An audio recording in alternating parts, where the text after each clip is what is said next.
हरे कृष्णा। आप सभी का फिर से हार्दिक स्वागत है। मैं हूँ आपकी अपनी खुशबू। पिछले अध्याय में आपने सुना कि कैसे महर्षि वाल्मीकि ने राजा दृढ़धनवा के अहंकार को चूर चूर कर दिया था। राजा को ज्ञात हुआ कि उनका यह विशाल साम्राज्य उनके पूर्व जन्म में अनजाने में किए गए पुरुषोत्तम मास के व्रत का ही फल है।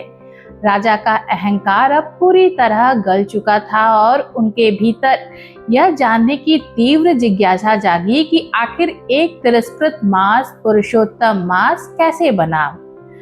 आज हम लेकर आए हैं अधिक मास महात्म्य का वह परम पावन और अद्भुत प्रसंग जहां करुणा के सागर श्री हरि विष्णु एक रोते हुए दुखी मास का हाथ थामते हैं। तो आइए मन को पूरी तरह एकाग्र करें, प्रभु के चरणों में अपना ध्यान लगाए और प्रेम पूर्वक बोले हरे कृष्णा।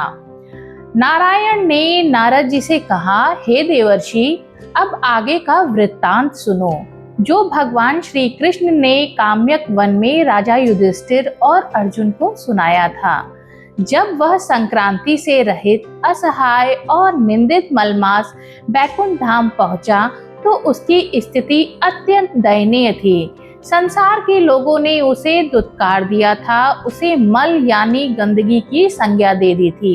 शुभ कार्यों से उसे बाहर निकाल दिया गया था। वह ग्लानि और अत्यंत गहरे दुख से भरा हुआ था।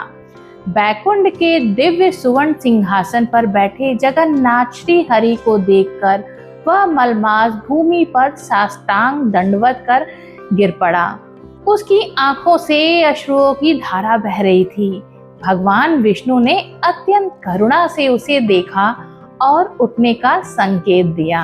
तब वह मलमास हाथ जोड़कर गदगद कंठ से रोते हुए बोला, हे प्रभु, हे शरणागत वत्सल, मैं आपकी ही सृष्टि का एक हिस्सा हूँ।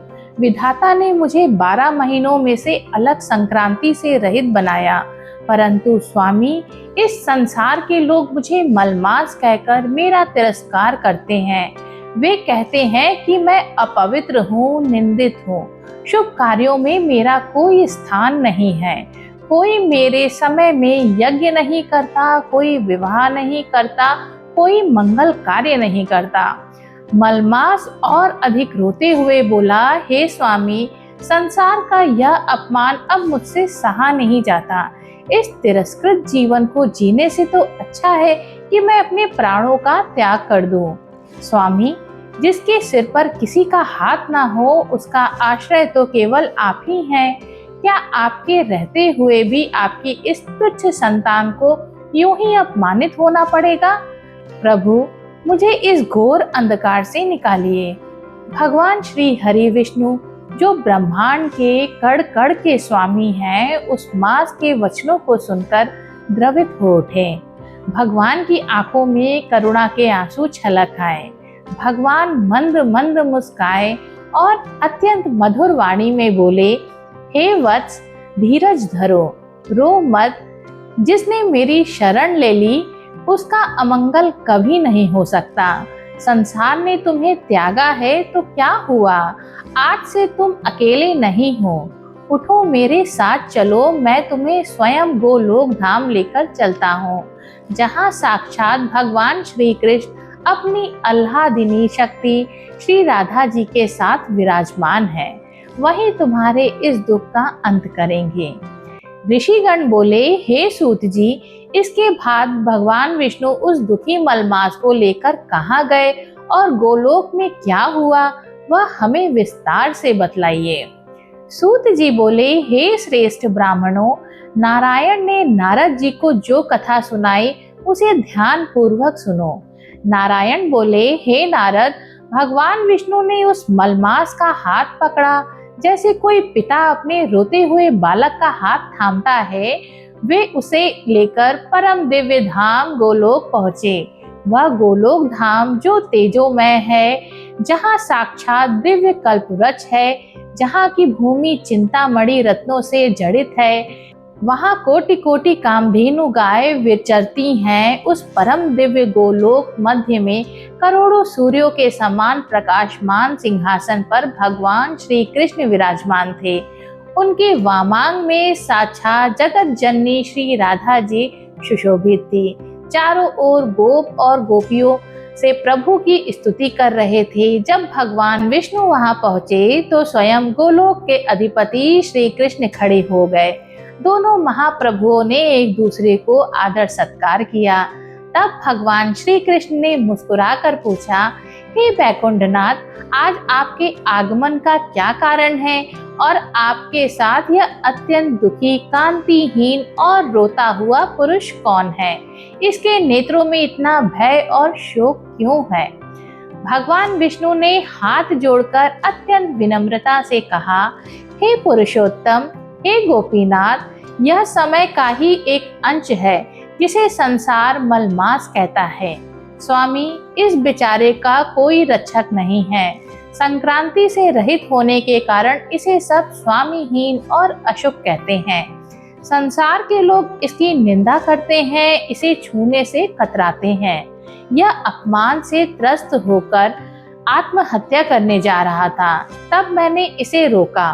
भगवान विष्णु आगे बोले, प्रभु, आपकी शरण में आने के बाद कोई दुखी नहीं रह सकता।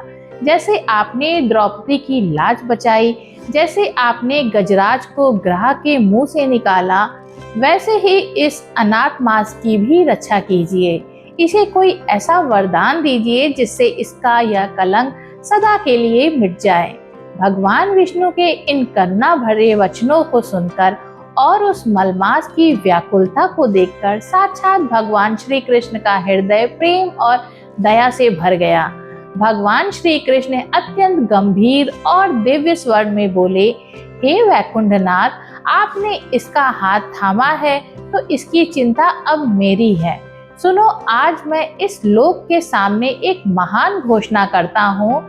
जिस प्रकार इस संसार में मैं सभी जीवों में, सभी तत्वों में पुरुषोत्तम यानी सर्वश्रेष्ठ माना जाता हूँ, उसी प्रकार आज से मैं इस मास को अपना स्वयं का नाम देता हूँ। आज से यह संसार मलमास नहीं बल्कि मेरे ही नाम से पुरुषोत्तम मास कहलाएगा। भगवान श्री कृष्ण ने आगे कहा, हे मास, अब तुम प्रभा रहित नहीं हो। मैं अपने जितने भी दिव्य गुण हैं, मेरा ऐश्वर्य, मेरी कीर्ति, मेरा पराक्रम, मेरी दया, भक्तों को मुक्ति देने की मेरी शक्ति, वह सब आज से तुम्हें मैं सौंपता हूँ। तुम मेरे ही समान हो, पूजनीय होगे।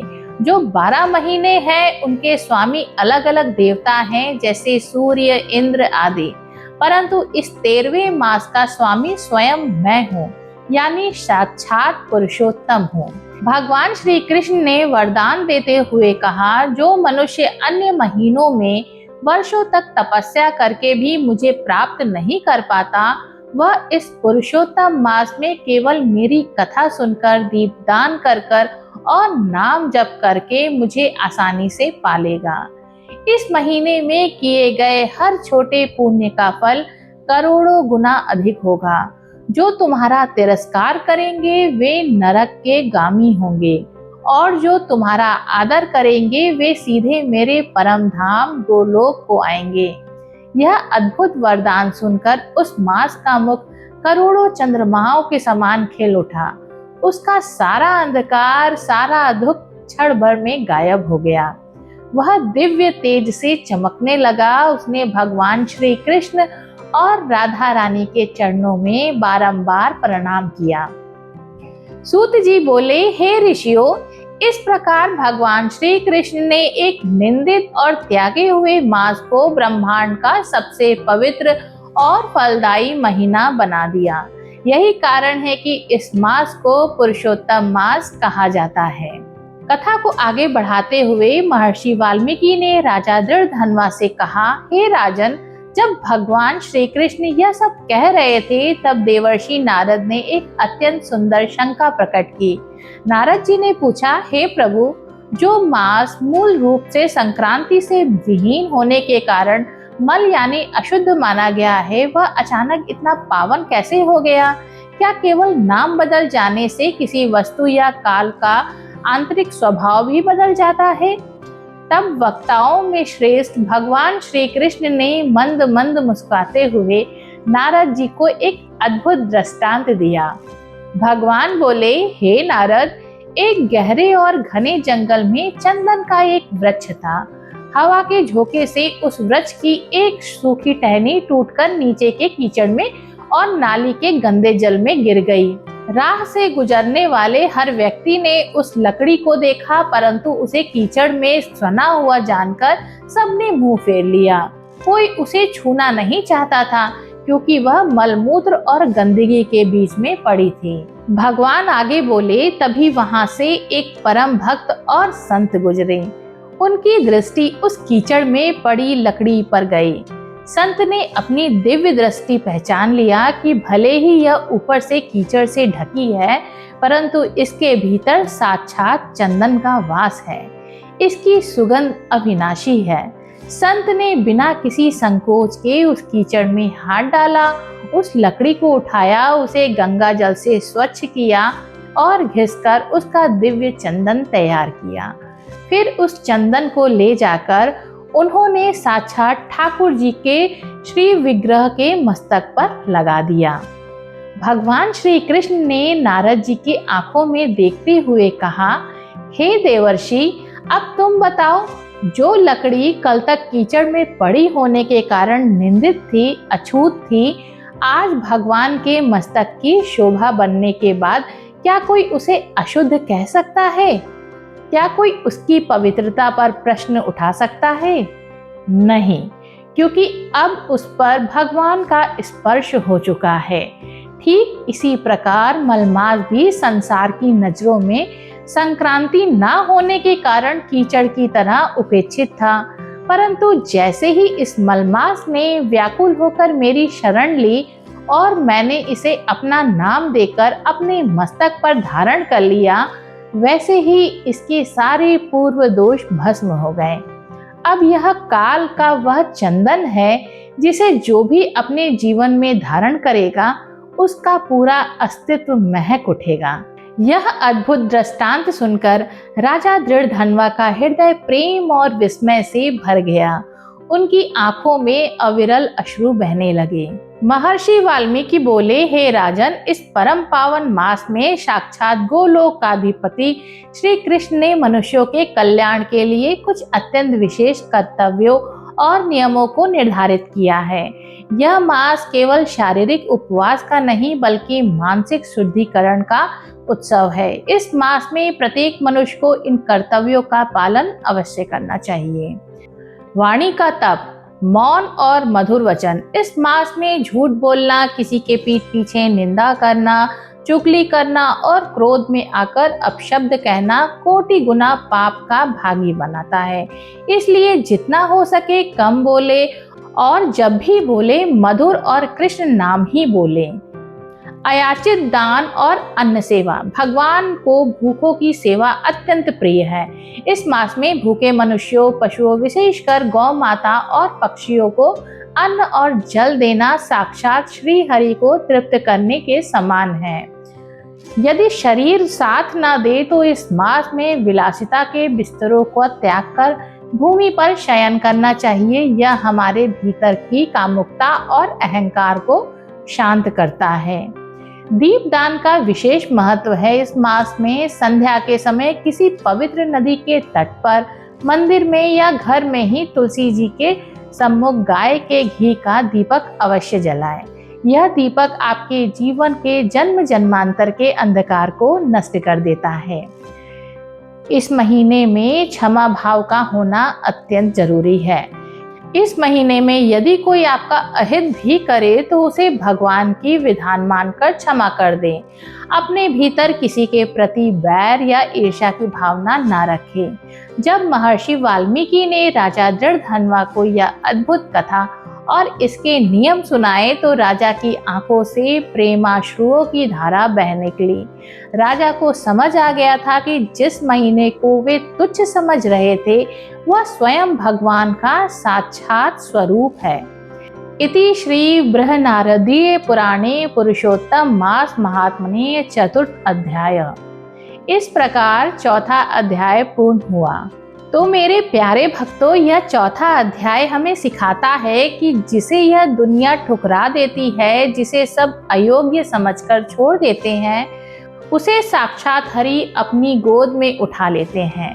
बस हमारे भीतर उस मलमास की तरह रोने वाला, तड़पने वाला समर्पण का भाव होना चाहिए।